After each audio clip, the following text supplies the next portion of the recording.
नमस्ते। आज का विषय है to the our infinite gratitude. अनंत कृतज्ञता किसके प्रति? भगवान के प्रति। सावित्री में श्री अरविंद बताते हैं कि दो पथ हैं। जब नियति हमारे साथ खेल खेलती है, ऐसा खेल जो हम नहीं पसंद करते हैं, तो मनुष्य के पास दो पथ हैं। एक पथ है असुर का पथ, जिसमें वो रिवोल्ट करता है, क्रोधित होता है, कंप्लेंट करता है, झट से कह देता है कि भगवान तुम कितने क्रूएल हो, देखो तुमने हमारे साथ क्या किया। और वो नियति से अपने जिस चीज़ की वो कामना करता है, चाह करता है, उसको वो छीनना झपटना चाहता है। आफ्टर ऑल भगवान कब याद आते हैं? जब हमें कुछ मिलता है या कुछ छीन लिया जाता है। ज़्यादातर जब छीन लिया जाता है, क्योंकि कोई तो चाहिए जिसको आप ब्लेम गेम कर सको। मिलता है तो हम अपने सामर्थ्य की बात करते हैं। लेकिन दूसरा पथ जो मनुष्य के लिए उचित है, वो है विनम्रता का पथ, टू वेट, प्रतीक्षा का पथ, समर्पण का पथ, श्रद्धा का पथ। ये श्रद्धा की हो सकता है हमें इस समय कुछ नहीं समझ आ रहा है, बहुधा नहीं आता है, स्वाभाविक है, क्योंकि हमारी जो भगवान की सत्ता है वो हमारी इंद्रियों के परे है। उनकी जो दृष्टि है साधारण सी चीज़ है। अब हम लोग तो शरीर के परे दृष्टि नहीं देख पाते, लेकिन वो जिस तरह से देखते हैं, वो जिस तरह से कार्य करते हैं, वो हमारी इस दृष्टि की सीमा के परे है। अब हमारी सीमा के परे है उनकी दृष्टि, तो अब वो हर बार हमारे हिसाब से एडजस्ट अगर करेंगे तो भगवान अपना दिव्यत्व भूल के मनुष्य बन जाएंगे। लेकिन भगवान चाहते कि मनुष्य उनकी दृष्टि को धारण करे और दिव्यत्व को ग्रहण करे। आज ही की बात है, कोई व्यक्ति कह रहे थे, कहते कि मैं सोचता हूँ कि मैं जीवन को जीने का क्या फ़ायदा है। तो मैंने कहा क्यों? तो जीवन में ये है, वो है, ये समस्या है, वो समस्या है। तो मैंने कहा जीवन है तो समस्या शायद तुम सुलझा भी लो, और जीवन नहीं है तो कुछ भी नहीं है। तो कहता है कि नहीं, पर मैं तो नहीं रहूँगा। तो अब बात होती है कि मैं कौन है ये जो नहीं रहेगा।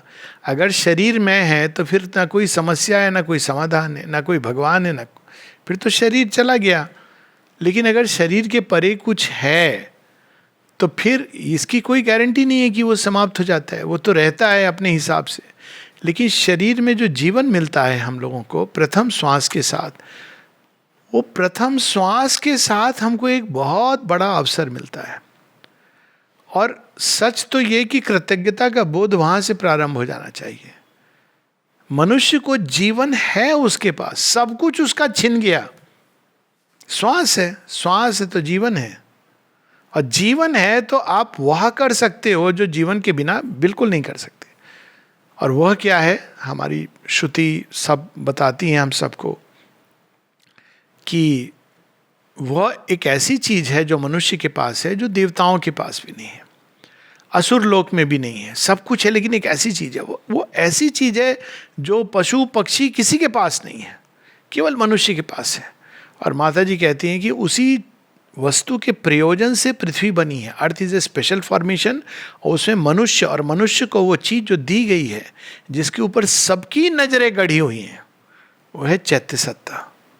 जैसे ही हम जीवन का श्वास लेते हैं, कहीं ना कहीं वो कांटेक्ट शुरू हो जाता है। पूरी तरह वो जुड़ती नहीं, लेकिन कांटेक्ट शुरू हो जाता है। अब देखिए, चैत्य सत्ता देवताओं के पास नहीं है, तो भी मनुष्य को देख करके उनके अंदर में थोड़ी ईर्ष्या आती है कि ये तो हमारे, वो तो ऐसे सोचते हैं कि हमारे साथ ज्यादती हो गई, हमें ये नहीं मिला। और असुर भी कहता है कि ये मैं कैसे छीन झपट लूँ। तो आप देखिए, चैत्य सत्ता के विकास के साथ साथ असुर भी आपके निकट आने लगेगा, क्योंकि उसको आप पता है कि यही वो पारसमणि है, लेकिन उसका भाव अलग है। आपको he will give U a good fight. फिर पशु पक्षी दूर रहने लगते हैं, पशु देखते हैं कि ये चैत्य सत्ता है इसके पास। तो ये एक ऐसी चीज हमें मिली हुई है। तो कई बार लोग कहते हैं कि ग्रैटिट्यूड तो श्वास के साथ होना चाहिए। भगवान ने क्या किया कि हम ग्रैटिट्यूड हो, ये तो एक बहुत दूर की बात है। हमें जीवन मिला, तो जीवन मिला तो उसके लिए ग्रैटिट्यूड क्यों? क्योंकि जीवन मिला इसलिए हम टेक्निकली भगवान बन सकते हैं। भगवान के साथ एक हो सकते हैं। Is it a joke? साधारण, जिसको हम कहते हैं मनुष्य, सीमित मनुष्य, सीमित सुख दुख को सब कुछ समझता है, वो चाहे तो दिव्य बन सकता है। That is the opportunity of life.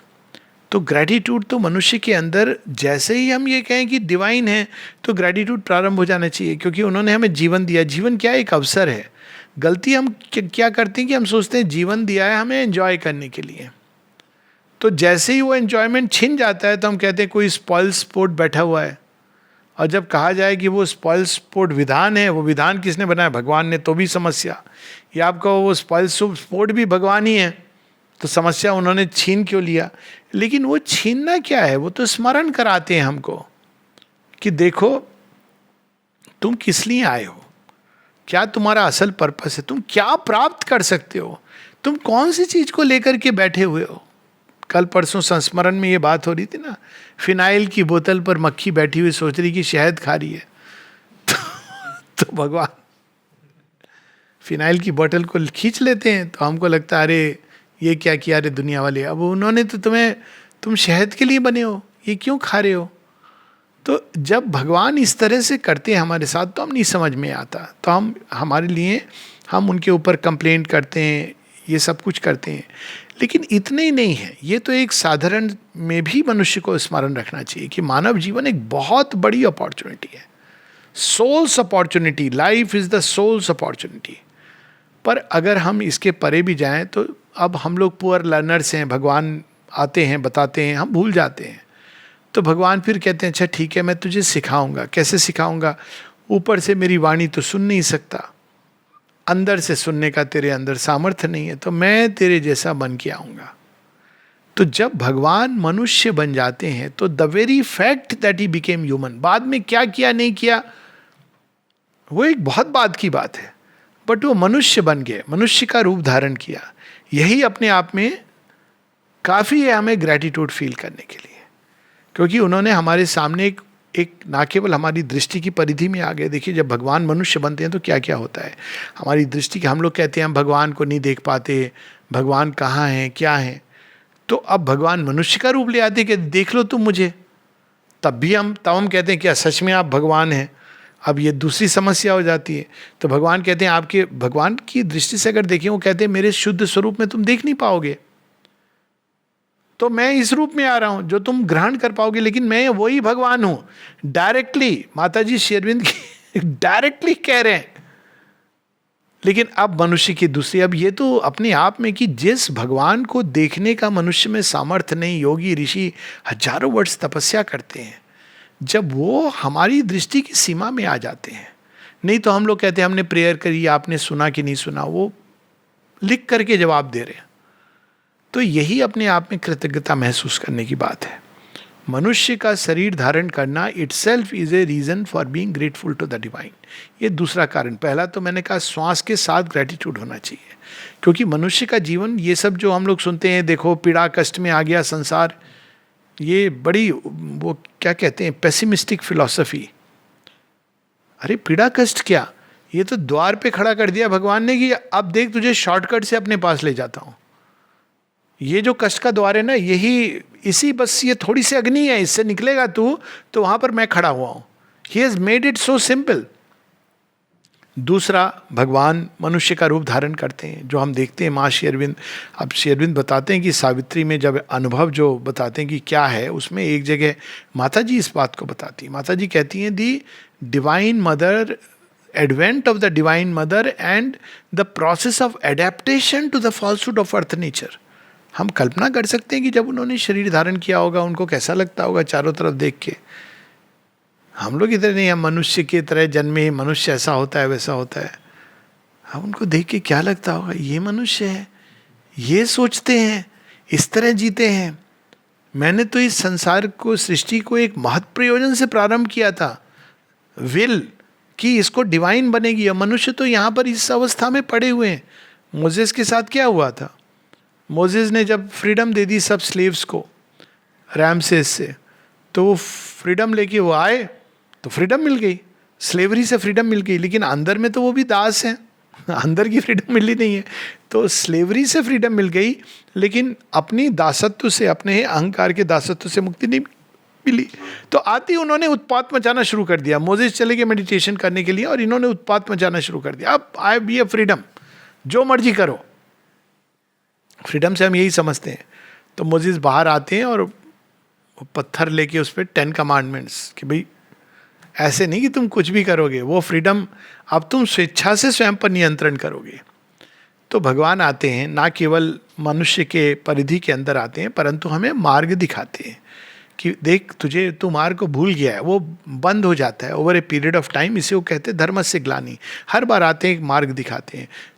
भगवान श्री कृष्ण ने गीता में, अगर हम निकटतम अवतारों को देखें, उन्होंने एक मार्ग दिखाया, बुद्ध देव ने मार्ग दिखाया। लेकिन over a period of time क्या होता है, श्री कृष्ण की गीता युद्ध क्षेत्र से सिमटती सिमटती चली जाती है कहाँ पर, एक किसी कथावाचक के घर में। और कथावाचक कहाँ पहुँच जाता है, एक रिच स्पॉन्सर के घर में। और वहाँ पे सबको सिखा रहा है निष्काम कर्म करो और खुद बैंक में पैसे भरो। ये मतलब मैं कुछ एग्जेजरेट नहीं कर रहा हूँ, ये फैक्ट है। I mean lakhs of rupees people take. आपको तो अधिकार ही नहीं है गीता या श्री कृष्ण के बारे में कुछ कहने का, यदि ये भाव है। पर अब देखिए क्या है, यही तो धर्म से ग्लानि है। बुद्ध देव सिखाते हैं कि देखो, trample over desire and conquer ego. ये है ना, अगर मूल रूप से देखें तो ट्रैम्पल ओवर डिजायर के लिए उन्होंने path of moderation, balance, 8-fold path, ये सब उस आप धीरे धीरे ईगो पे कैसे वर्क करेंगे, थॉट्स पे वर्क करेंगे, थॉट स्ट्रक्चर्स को सही करेंगे, फीलिंग्स के ऊपर वर्क करेंगे। ये 8-fold पाथ में ये तो चीज़ें हैं, right perception, right conduct, right will, right understanding, this the 8-fold path. धर्मम शरणम गच्छामि, this is how the 8-fold path. लेकिन अब लोगों ने, अब वो तो बहुत मुश्किल है। तो क्या आप देखिए, आप जाइए बोध गया तो वहाँ देश विदेश से लोग आते हैं, वहाँ बैठ के वो सोनोरस रूप में वो पढ़ दें पाली कृत धम्मपद को, बड़ा हमिंग साउंड से पढ़ दें। और अब वो भी बड़ा मुश्किल है लोगों के लिए। तो शॉर्टकट क्या है कि वो आपने देखा होगा बुद्ध का जो धर्म चक्र, तो उसमें मंत्र लिखा हुआ है। आपको पता है वो क्या होता है, उसमें मंत्र लिखा होता है, वो छोटे छोटे भी मिलते हैं। तो आप जाके उस पर एक बार हाथ चला दीजिए। तो क्या हुआ, अब आपने हाथ चलाया तो वो घूम गया एक बार, मतलब आपकी एक रीडिंग हो गई। गोलाकार है, उसमें मंत्र लिखा हुआ है, तो आपने एक बार घुमा दिया तो एक बार वो घूम गया, तो आपकी एक रीडिंग के बराबर फल मिला। तो अब लोग और जोर से घुमाते हैं, पर और जोर से भी कितना चलेगा, तो 10-15 एक साथ हैं, तो लोग हाथ लेके ऐसे घुमाते हुए चले जाते हैं। आप जाके देखो, ऐसे थोड़ी मिलता है भगवान। तो ये क्या है, यही तो धर्म से ग्लानि है। तो भगवान देखते कि मैंने क्या इसको दिया था, ये किसने क्या बना दिया। तो वो आते हैं फिर से मनुष्य रूप धर के और कहते कि नहीं, ऐसे नहीं है, it is not like this कि तुमने घर में बैठ करके गीता पढ़ ली और तुम बस अपने को समझ रहे हो कि मुझे सिद्ध हो गई है। कंठस्थ होना, शब्दों का अर्थ जानना, और सिद्ध होना, इन दोनों में अंतर है। तो फिर से वो उसको, और ना केवल वो फिर से वही चीज बताते हैं, तब तक कालखंड बदल गया है। अब श्री अरविंद श्री कृष्ण ही हैं, लेकिन अब लोग अपेक्षा करेंगे श्री अरविंद संस्कृत में ही लिखेंगे, तो हम सब तो आउट ऑफ कंटेक्स्ट हो जाएंगे। वो तो कुछ लोग पढ़ पाएंगे। तो उन्होंने तो ये देख लिया संस्कृत पढ़ने वालों ने क्या किया है गीता का। तो श्री अरविंद क्या करते हैं, इंग्लिश में लिखते हैं। कई बार लोग कहते हैं कि भाई उन्होंने हिंदी में लिख देते। तो मैंने कहा सोचो, हिंदी कुछ लोग जानते हैं, संस्कृत इंग्लिश एक अंतर्राष्ट्रीय भाषा है, वेदर वी लाइक इट और नॉट। अंग्रेजों का एक ही एहसान धरती के ऊपर हो गया, बाकी सब तो उन्होंने कुकर्म किए। और वो एहसान ये है कि उन्होंने वो भाषा इंटरनेशनलाइज कर दी जिसको भगवान ने उसके बाद उन्होंने यूज़ किया to make it simple for us. तो उन्होंने उसी सत्य को ऐसे सरल शब्दों में अब इस कंटेक्स्ट में दे दिया कि भाई ये क्या है, तुम्हें जीवन कैसा जीना है। तो दूसरी चीज वो क्या करते हैं, why we should be grateful, क्योंकि वो ना केवल मनुष्य रूप धारण करके चले जाते हैं, हमको फिर से वो पथ देते हैं और इस युग के अनुरूप धर्म देते हैं। अब श्री कृष्ण, कई बार इसका जो कंपैरिजन में कर रहा हूँ, राम जी आए, राम जी के साथ कोई क्वेश्चन आंसर, कोई डायलॉग नहीं है किसी का। राम जी के प्रश्न है, वशिष्ठ मुनि से, और उस पर योग वशिष्ठ की पूरी रचना हुई है। और भी वो कि भाई उन्होंने जो उनके डायलॉग्स होते हैं, भागवत पुराण में हम देखते हैं सूत जी, सौनक जी और परीक्षित ऋषि, इन सब के जो आपस में संवाद होते हैं, और श्री कृष्ण गीता देते हैं, थोड़ा सा उसमें संवाद है। लेकिन मनुष्य के सारे प्रश्न तो, पेट तो नहीं भरा ना, हमारी जिज्ञासा तो सारी शांत नहीं हुई, हम तो सब चीज़ें जानना चाहते हैं, डिटेल में जानना चाहते हैं। तो अब भगवान जब आते हैं तो डिटेल में कोई ऐसा अवतार, गुरु, ऋषि, मैंने तो बहुत पढ़ा है, सभी ने पढ़ा होगा आई एम श्योर, जिसने इस तरह से इतनी डिटेल में एक एक प्रश्न का उत्तर दिया हो। और मैं कई बार कहता हूं कि आप बाकी छोड़ दीजिए, लाइफ डिवाइन, ह्यूमन साइकिल निश्चित रूप से कठिन है, क्योंकि वो वाणी जो उतरी है जिस वांग में लोक से उतरी है, वहाँ तो जहाँ ना पहुँचे रवि वहाँ पहुँचे। कभी केवल श्री अरविंद के साथ ये सत्य होता है और किसी के साथ नहीं होता। वो वहाँ पहुँच गए, रवि की दृष्टि चारों तरफ देख करके उन्होंने जो दिया है, कठिन है, इसमें कोई दो राय नहीं है। लेकिन लेटर्स ऑन योगा, अभी 5 वॉल्यूम, इवन पहले 3 वॉल्यूम, कोई प्रश्न ऐसा नहीं। माता जी के कन्वर्सेशंस, पहली बार किसी अवतार ने, गुरु ने, मास्टर ने इस तरह का लिटरेचर धरती के ऊपर छोड़ा है। और सच पूछा जाए तो इफ श्री अरविंद माता जी ने कुछ नहीं किया होता इसके आगे, श्री अरविंद ने बियॉन्ड 1920 तब भी जो उन्होंने लिखा वो भी बहुत अद्भुत है, पर उसके बाद केवल उन्होंने अगर इस धरती के ऊपर लेटर्स ऑन योगा बस छोड़ के चले गए होते तो मनुष्य रे डायरेक्ट प्रिंटेड, और वो भी उसमें अब ये नहीं कि श्री कृष्ण ने कहा था 2 घंटे में रिकॉर्ड किसने किया था, किसको क्या पता है, मेमोरी से लिखा था, ये तो प्रश्न उठते हैं ना। श्री अरविंद ने कोई, क्योंकि मॉडर्न माइंड को दे रहे ना, कोई डाउट नहीं छोड़ा इसके बारे में। माता जी ने हर तरह के प्रश्न, कोई छोटा नहीं कोई बड़ा नहीं, हर तरह के प्रश्न। तो थर्ड लेवल जो ग्रेटिट्यूड का, कि वो मनुष्य को पथ दिखाते हैं इस युग के अनुरूप, युग धर्म के अनुरूप।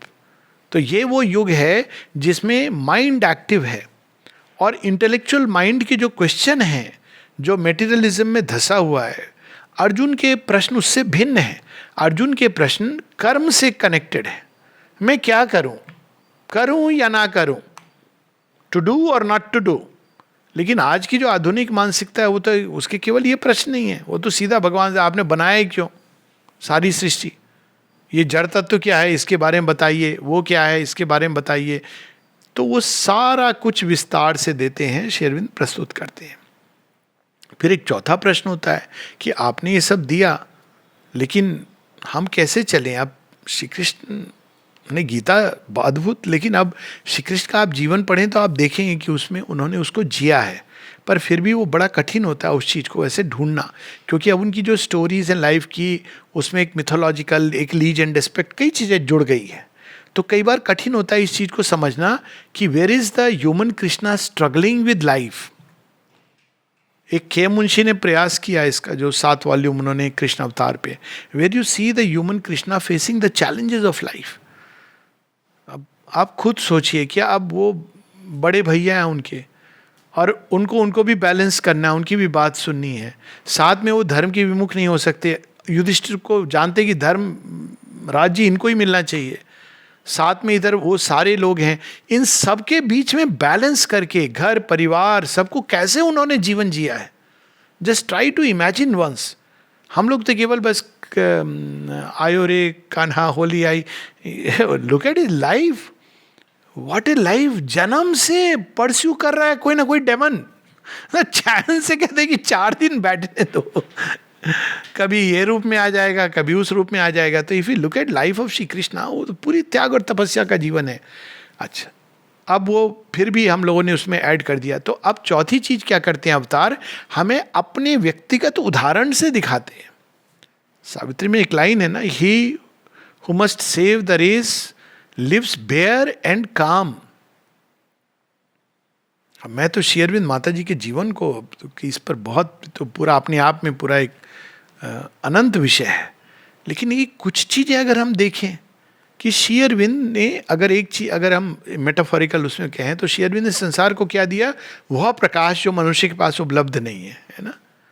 कैसे दिया, केरोसिन लैंप में बैठकर। आप देखिए पैराडॉक्स, और इस तरह से दिया उन्होंने, क्योंकि देह तो उनकी मॉर्टल तत्वों से बनी ना, कि उन्होंने आंख की ज्योति लगभग खो दी.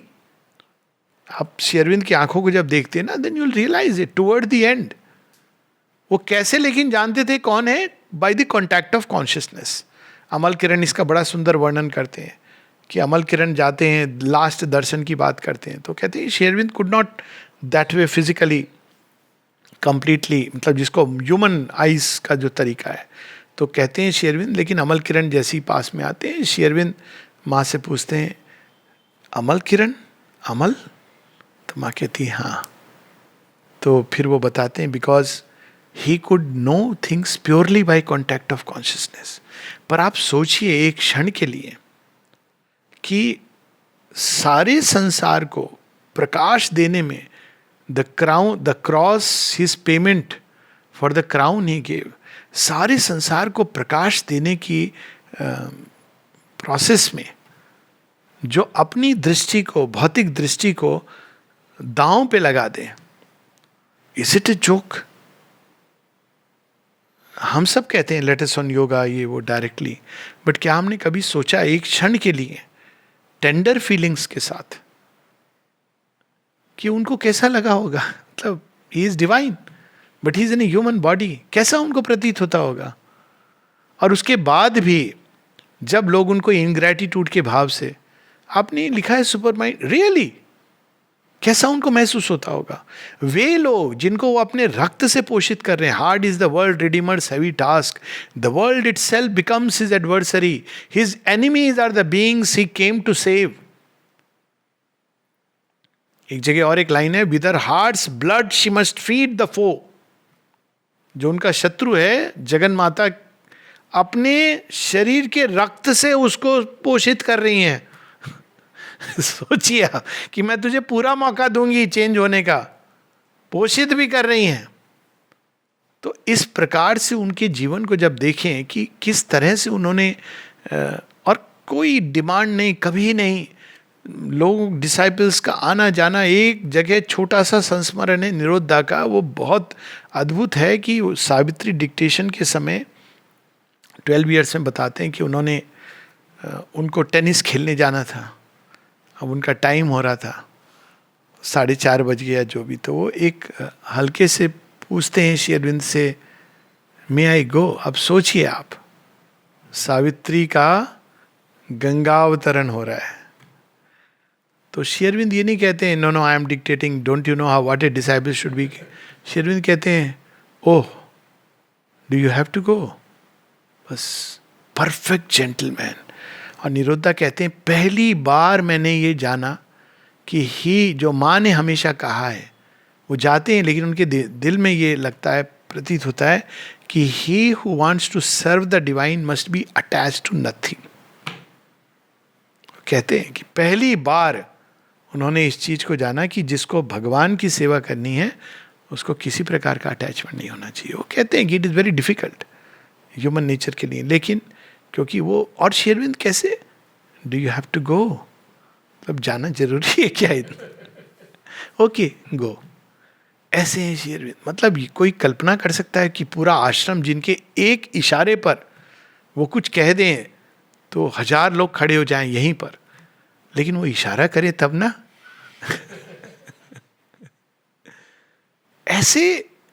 ऐसे व्यक्तित्व पर कौन अपना सब कुछ नहीं न्यौछावर करेगा? ग्रैटिट्यूड तो बहुत छोटी सी बात है. मां पांव सूजे हैं, खड़ी हैं, रात दिन किसी की परवाह किए बिना प्रेम उड़ेल रही हैं. चंपक लाल जी कहते हैं, मां आपको भी रेस्ट की थोड़ी जरूरत है, थोड़ा रेस्ट कर लीजिए. देख के करुणामयी दृष्टि से कहती हैं, but I have come here for that.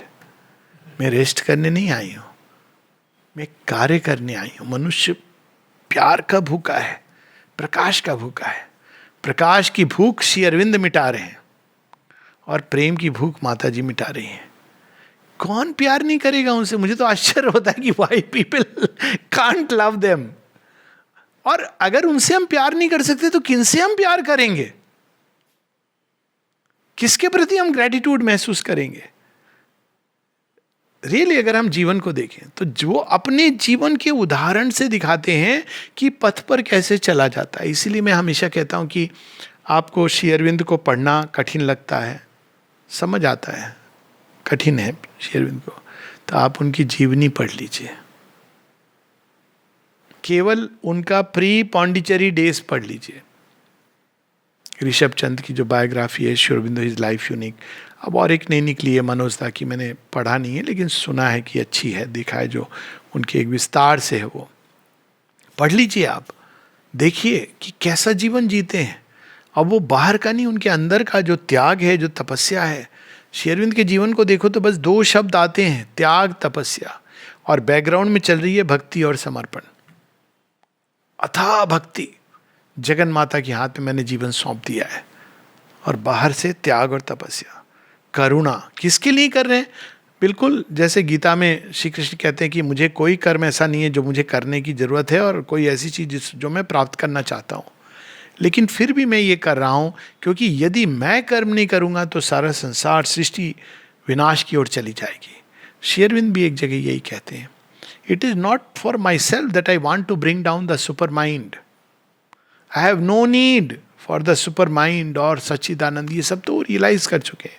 I am doing it because this is a work to be done for the earth and man, and the time has come to do it now and I have come for that, as simple as that। कि मैं अपने लिए कि मुझे कोई super mind प्राप्त करना है, मैं यहाँ जा रहा हूँ वहाँ जा रहा हूँ, असेंड डिसेंड, ये सब he had finished that। लेकिन मनुष्य के लिए, धरती के लिए अपने उदाहरण से दिखाते हैं, और उसके बाद भी कहते हैं ना गीता में, जन्म कर्म च में दिव्यम, कि उनका जन्म भी दिव्य होता है भगवान का, और उनका कर्म भी दिव्य होता है सारा। अगर आप पूरे जीवन को देखें माँ श्री अरविंद का, और सावित्री में तो इसको बहुत विस्तार से, ऐसे ऑन द गीता में श्री अरविंद बताते हैं द प्रोसेस ऑफ अवतारहुड, कैसे जन्म, डिवाइन बर्थ कैसे होता है। सावित्री में उसको और भी बड़े सुंदर ढंग से और बड़े ज़्यादा क्लैरिटी के साथ वो सावित्री में, once more that will to con a human shape, the birth and childhood of the flame, आप देखिए उसमें बहुत सुंदर ढंग से बताते हैं what is the process of avatarhood. फिर कर्म, कर्म क्या है उनका? वो संसार में नए मापदंड स्थापित करने आए। धर्म से ग्लानि, लोग भूल गए, अपने हिसाब से चल रहे हैं, मनमानी कर रहे हैं, धर्म के नाम पर मनमानी कर रहे हैं, इसके नाम पर कर रहे हैं, उसके नाम पर कर रहे हैं। तो वो एक नया मापदंड स्थापित करने आए कि तुम्हें किस प्रकार का जीवन जीना है, तुम्हारा कर्म कैसा हो, उसका आधार क्या हो, बाहर से अधिक उसका आधार क्या हो, और इसकी दिशा क्या हो, लक्ष्य क्या हो। बाहर का कर्म अपने आप में कोई मीनिंग नहीं रखता है। ये एक ऐसे जो गीता में बड़े सुंदर ढंग से कहते हैं, action and event have no meaning in themselves but for the idea force they represent, but for the idea force that moves them, the idea that is behind it and the force that is here to serve the idea. बाहर के action event का कोई मतलब नहीं है, परंतु किस भाव से किया जा रहा है, कौन सा आइडिया है जो उसको मूव कर रहा है, किस दिशा में आप जा रहे हैं, किस लक्ष्य की ओर जा रहे हैं, वो फोर्स जो मूव कर रही है वो क्या है, उसी से एक्शन और इवेंट की परिभाषा होती है। तो अब ये सब वो अपने जीवन में सब बताते हैं, और जन्म कर्म च में दिव्यम, किंतु एक नई चीज जोड़ के जाते हैं कि मृत्यु भी दिव्य है जब अवतार इस धरती से दूर जाते हैं। और वो चीज हम माता जी की इस प्रार्थना में देखते हैं, जिसमें से to the our infinite gratitude. एक समय आता है योग में चलते चलते 1937-38 से भी नो की वो द्वितीय विश्व युद्ध और श्री अरविंद का जो पाँव का फ्रैक्चर होता है, उसके पीछे बहुत सारी चीज़ें जो माँ बताती हैं। और वो एक अध्याय है, प्रसंग है जो हम सब ने किया है, जो वो उनके कर्म हैं भारतवर्ष और विश्व के ऊपर सेकेंड वर्ल्ड वार में। ये एक बहुत विशाल विषय है अपने आप में। किंतु जब वो 45-46 में देखते हैं कि जब वो सुपर माइंड को ड्रॉ कर रहे हैं धरती के ऊपर, सारी प्राणिक शक्तियां खड़ी हो जाती हैं विरोध में, और उनके प्राणिक शक्तियों के इंस्ट्रूमेंट कौन है? मनुष्य। कहाँ है वो इंस्ट्रूमेंट? राइट उनके साथ खड़े हैं। यहां तक कि श्री अरविंद पत्र लिखते हैं अपने ही डिसाइपल्स को कि तुम लोगों को यदि ये चाहते हो कि आश्रम बंद करना है तो मुझे कह दो, मैं बंद कर दूंगा। पर तुम जो जर्मन से सिंपैथाइज कर रहे हो ये बहुत भयानक है, क्योंकि अल्टीमेटली वो बात वही होगी। पर अगर तुम चाहते हो तो मैं बंद कर दूंगा, you write to me directly. मनुष्य को दृष्टि दे रहे हैं वो कि नहीं, ये मार्ग नहीं है, ना गांधी जी का मार्ग है, ना सुभाष चंद्र बोस का मार्ग है। अभी भी हम वही फिर से उस ग्रुप में जाते हैं। मार्ग वो है जो श्री कृष्ण ने दिखाया है। ना गांधी जी का मार्ग है अटर नॉन वायलेंस, अंदर में कितने वायलेंट हो, और सुभाष चंद्र का मार्ग with violence doesn't matter, Hitler के साथ हाथ मिला के। Neither of them, they represent two sides, two poles of something which both have missed. They are great people, वो एक अलग बात है। Greatness need not be divine, they are great, उनका अपना रोल रहा है, इंस्ट्रूमेंट रहे, वो बात नहीं है। लेकिन हम जो यूलोजाइज करते हैं, शेरविन ने दोनों के बारे में बहुत कुछ लिखा है, लेकिन कहा है जिसमें मैं नहीं जाना चाहता हूँ। मार्ग क्या है जो श्री कृष्ण दिखाते हैं गीता में। दोनों क्या भूल गए थे? गांधी जी धर्म को स्मरण करते हैं, लेकिन धर्म की व्याख्या वो क्रिश्चियन कंटेक्स्ट से देते हैं। नेताजी सुभाष चंद्र बोस धर्म नहीं, लक्ष्य जरूरी है। अब यहां धर्म का किसी रिलीजन से कोई लेना देना नहीं है। गीता की ब्यूटी यह है कि श्री कृष्ण पूरे थ्रू आउट दी 18 चैप्टर्स जितनी भी एडवाइस अर्जुन को देते हैं और सब कुछ, वो धर्म के मूल स्वरूप को प्रकट करके वो कहते हैं ये आधार है, कर्म का आधार धर्म है, तो इसको भूलना नहीं। लेकिन वो धर्म का एकदम ये नहीं कि एक रिलीजियस सुबह में तू अगरबत्ती दिखा दे उसके बाद जाके कर्म करिए, वो नहीं। The basis of existence is the one, neither of them knew about it. Shri Aurobindo इसको फिर से स्थापित करते हैं कि कर्म का आधार इज दैट। और वो धर्म को आप एक पूरे कंटेक्स्ट में, मॉडर्न सेंस में भी उसका पूरा जैसे उन्होंने समझाया है, इट्स अनबिलीवेबल कि धर्म को जिस तरह से श्री अरविंद ने प्रकट किया है, मनुष्य तो भूल गया था।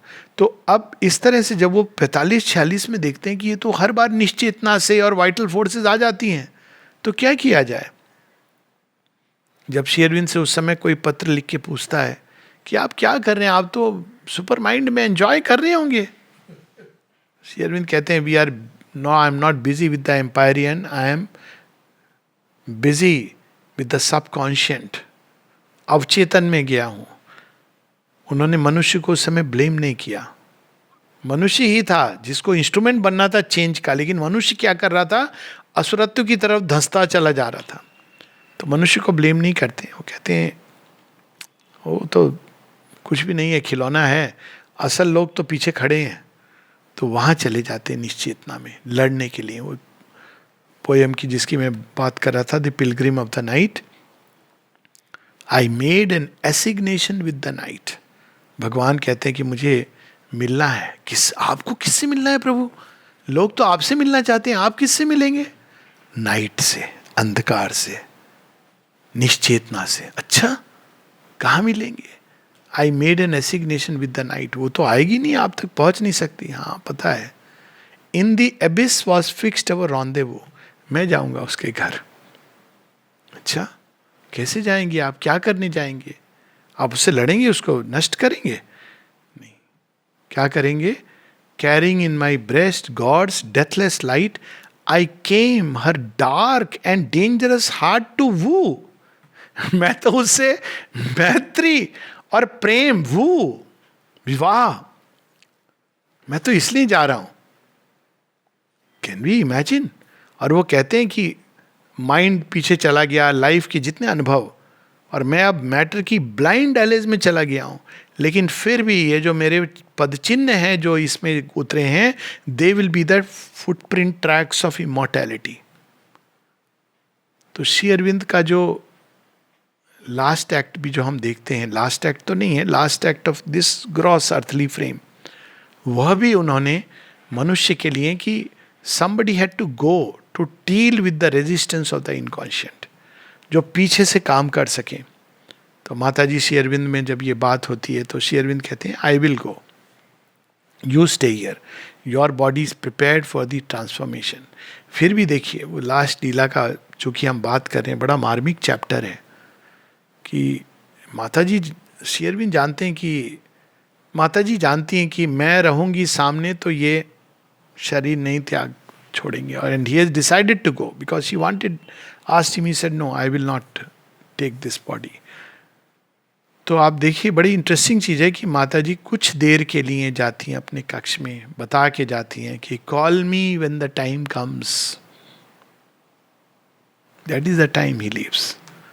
क्योंकि माता जी हैं वहाँ पे, how can you, mother will never allow. लीला का ये भाग देखिए. और तब माता जी जब वो फिजिकल विड्रॉल होता है तो लिखती हैं, जो समाधि पर इंस्क्राइब्ड है, जो आज का विषय भी है जिससे हम समाप्त करेंगे. अब डिफरेंस देखिए, समाधि में कौन है? श्री अरविंद सर्वत्र हैं, लेकिन उनकी घनीभूत संग्रहित चेतना जड़ तत्व में, मेटीरियल बॉडी में वहां पर है. We must know the difference. Shri Aurobindo सर्वत्र हैं, वो सूक्ष्म लोक में, सटल फिजिकल में विद्यमान है, सारा कार्य देख रहे हैं. लेकिन यहाँ पर उन्होंने मटेरियल बॉडी के अंदर जो घनीभूत चेतना की थी. अब इसका एडवांटेज कैन यू इमेजिन कि एक जड़ तत्व के अंदर उन्होंने केंद्र बना दिया. अब पुराने समय में केंद्र बनाते थे, आप मंदिरों में देखिए वो इस तरह से बनाते हैं, अभी भी करते हैं, कि एक ऊर्जा का एक स्रोत रहेगा, कॉम्प्लिकेटेड ज्योमेट्री, जिसके द्वारा ऊर्जाएं आप अदर हायर वर्ल्ड से लेकर के जहाँ पे लोग जाके ध्यान करें ना, मंदिरों के पीछे ये होता था. ओरिजिनल टेम्पल कौन सा है? एक है यूनिवर्स, दूसरा मनुष्य की देह. श्री अरविंद, अगर आप मनुष्य के देह की रचना देखें ज्योमेट्रिकली भी, तो इट इज ए टेम्पल. तो उन्होंने अपनी ही देह यष्टि में, देह यष्टि यानी not just the inner presence, matter के अंदर, जड़ तत्व के अंदर, कण कण के अंदर जागृत कर दिया वह दीप जो कभी कालांतर तक, इटर्नल बर्थ माता जी ने बताया है, जब तक पृथ्वी है तब तक उसके अंदर वो जो दीप है, वो जो प्रकाश है, वो ऊर्जा है, वो कभी उसका क्षय नहीं होगा. That is the purpose of समाधि. समाधि केवल एक विजिटिंग का विषय नहीं है कि हम प्रणाम करके चले आए रिमेम्बरेंस के लिए. समाधि एक ऐसा स्थल है जहां से सुप्रामेंटल फोर्सेस, वाइब्रेशंस घनीभूत रूप में, डेंस रूप में, इंटेंस रूप में वो श्री अरविंद की देह यष्टि में विद्यमान है. अब सुप्रामेंटल वाइब्रेशंस तो will never, they don't die by its very nature. माँ कहती हैं वो इतनी इंटेंसिटी से विकीर्ण होते हैं कि इवन जिसको पता ना हो कि ये क्या है, ऐसे भी लोग हैं ना, आते हैं ऐसे घूम के चले जाते हैं, तो still it will touch them. इसलिए कई लोग कहते हैं हाँ अच्छा लगा, लेकिन क्या अच्छा लगा मालूम नहीं. हाँ अच्छी जगह है, क्योंकि वो हमारी रिस्पॉन्स की सीमा है. तो ये जो उन्होंने कार्य किया, उन्होंने अपनी ही देह को, बाहर मंदिर की जरूरत नहीं है, भव्य मंदिर की, अपनी ही देह के अंदर उन्होंने उस चीज को स्थापित किया, in the process of which he left the physical body, withdrew from that. लेकिन देह के अंदर वो स्थापित करने के बाद, supramental descent is on 5 December 1950, 29 February 1956 is supramental manifestation. यानी जड़ तत्व में पहली बार सुप्रामेंटल फोर्स आके इतने दिनों तक रुकती है, फिर वो जड़ तत्व के अंदर ही विकीर्ण होती है, वो जाती नहीं कहीं, because it was a descent. So माता जी, इसीलिए जैसे ही उसने एकदम बाहर जो स्किन है उसमें साइंस आए कि विड्रॉ करिए, माता जी ने समाधिस्थ कर दिया. अब क्या है, वो एक इंटेंस पूरी वो सुप्रामेंटल एनर्जी, सुप्रामेंटल फोर्स वहाँ के एक एक कण में चली गई है. इसीलिए बाद में जब माँ ने अपने लिए अपर चेम्बर रखा था, तो कई लोगों को पता होगा कि जब माता जी ने फिजिकल बॉडी से विड्रॉ किया, तो उसको निकाल करके फिर जब माता जी की देह रखनी थी, तो वो सैंड निकाली गई थी, वो डिस्ट्रीब्यूट भी की गई थी. आप कल्पना नहीं कर सकते कि वो सैंड में क्या ऊर्जा है. Those who have it know it. क्यों? क्योंकि वो पार्टिकल्स हैं जिन्होंने डायरेक्ट सुप्रामेंटल कॉन्शियसनेस को एब्जॉर्ब किया है. तो इसलिए माँ कहती हैं, to thee who has been the material envelope of our master. Master तो सर्वत्र हैं, लेकिन मटेरियल एनवलप की बात कर रही है, देह यष्टि की. To thee our infinite gratitude. किसको दे रही है? श्री अरविंद को तो सतत ग्रैटिट्यूड है, केवल just to the body. Before thee, who has done so much for us, who has worked, struggled, suffered, hoped, endured so much. माता जी जी बताती है, nobody has endured like him, nobody has suffered like him. लेकिन उन्होंने उफ तक नहीं भरी है. एक जगह कविता में लिखते हैं, my gaping wounds are 1001 and the Titan kings assail. कैसे सफरिंग है उनकी? अरे ये सब कहने की बातें हैं, सुपर माइंड सब वो कहते हैं, ऐसे थोड़ी है सुपर माइंड कुछ वैदिक ऋषि ने नहीं देखा है.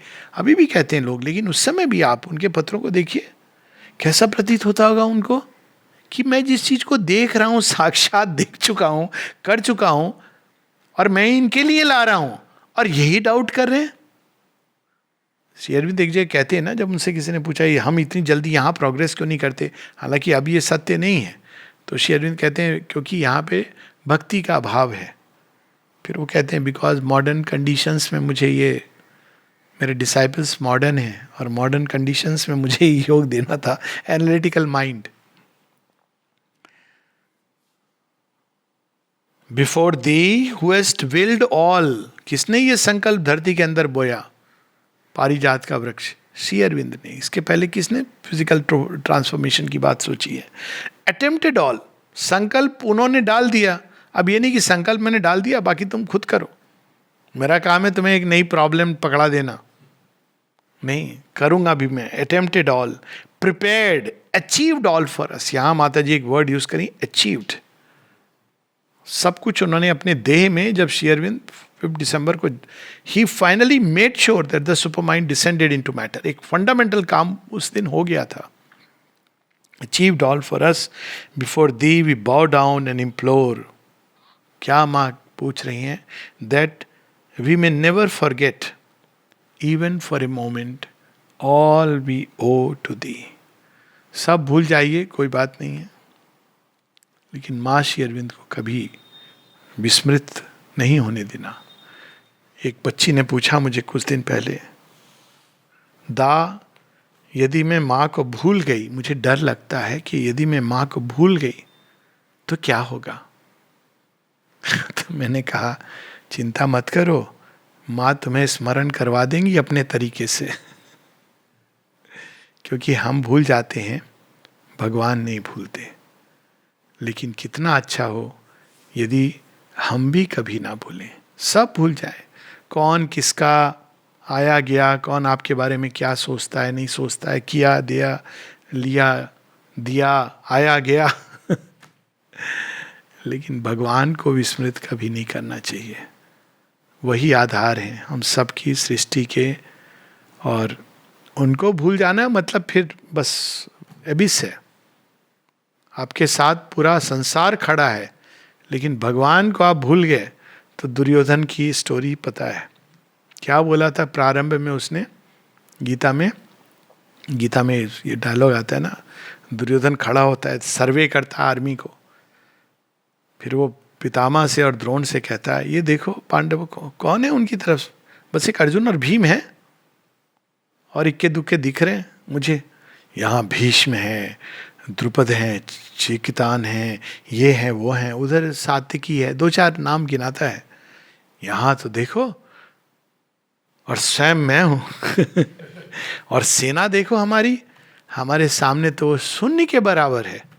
और उनको पता नहीं था कि जिसको शून्य समझ रहा है वहां एक बैठा है, वो एक काफी है. श्री अरविंद कहते हैं कि यदि तुम्हें चुनाव करना पड़े, एक तरफ पूरा संसार सारे अस्त्र शस्त्र के साथ, दूसरी ओर तुम्हारे साथ श्री कृष्ण निहत्ते अकेले, तो श्री कृष्ण को चुनना. जहां श्री कृष्ण है, जहां पार्थ है, वहीं विजय है, वहीं श्री है. तो यहां उसी बात को माँ देखिए अपने ढंग से कह रही है. May we never forget even for a moment all we owe to thee. इसके साथ हम लोग बंद करेंगे. To thee who hast been the material envelope of our master, to thee our infinite gratitude. Before thee who has done so much for us, who hast worked, struggled, suffered, hoped, endured so much. Before thee, who hast willed all, attempted all, prepared, achieved all for us. Before thee, we bow down and implore that we may never forget, even for a moment, all we owe to thee. उसके नीचे का एक और message है, वो पढ़ ही लो. To grieve is an insult to Sri Aurobindo, who is here with us, conscious and alive. तो वो जो प्रार्थना है मटीरियल एनवलप के लिए है. Sri Aurobindo is always with us and reveals himself to those who have prepared themselves and are ready to see him. Namaste.